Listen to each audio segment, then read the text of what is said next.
Кафулиња и ресторани отворени и внатре и надвор, но со музика од компјутер. Бенд и музичари не. Оваа одлука на владата објавена во последниот службен весник, објавен на 23 јуни 2020, со која се уште се забранети секаков тип на организација на музички настани на отворен или во затворен простор во угостителските објекти, ги крена на нозе музичките работници.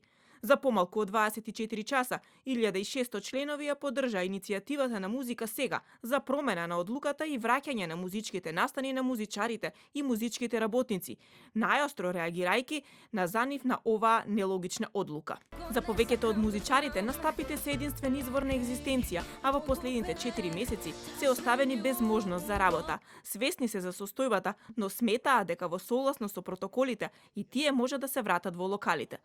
Ја не знам само дали они прошетале низ парк навечер и низ ред други места, по домашни забави, по приватни куќи кај што се собираат многу млади. Па тоа е многу полошо отколку да се донесе некоја одредба и закон и да се отворат клубовите да се почитуваат мерки. Ако е клуб за 1000 луѓе, нека да почнеме еве со 300 луѓе. Ние сме на 100% загуба, ние буквално немаме работа и немаме никаков прилив на средства и немаме ни можност, чак што више немаме надежда дека тоа наскоро ќе се промени, бидејќи очигледно дека никој не мисли, не размислува. Ние како музичари мислам дека дојде моментот конечно да се крупниме, да застанеме позади една институција која што ќе ја креираме или ќе ја направиме како год и да го решиме овој проблем, бидејќи ние навистина сме доведени до очај.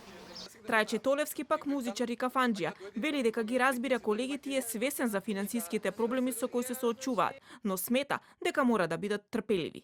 Треба да бидеме искрени, дека свеста стварно не е на ниво колку што треба. Кога би било како што треба, не би било вака.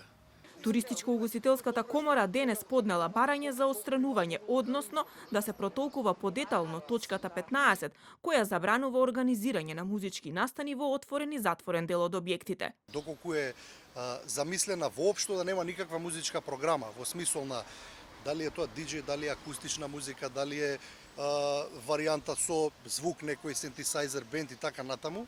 Значи, доколку на тоа се мисли во таа одредба, тоа е апсолутно неприфатливо затоа што во угостителските објекти покрај тоа што ние нудиме храна и услуга, нормално дека нудиме и анимација на гостите. Директорот на Државниот пазарен инспекторат Стојко Пауновски за телевизија 24 изјави дека и тие ќе побараат појаснување на точката 15, а тие како Државен пазарен инспекторат ќе продолжат да ја следат работата на објектите и ќе постапуваат во согласност со законот. Според Пауновски, тие не гледаат пречка да има музика или диџеј, доколку се почитуваат протоколите, односно дистанцата помеѓу луѓето. На социјалните мрежи, музичарите и понатаму реагираат и бараат итна средба со одговорните за промена на мерките од луѓите со кој е направен овој пропуст кој оди директно на штета на илјадници музичари и музички работници. А доколку не се донесат промени, најавуваат и протест пред владата со инструментите во рака.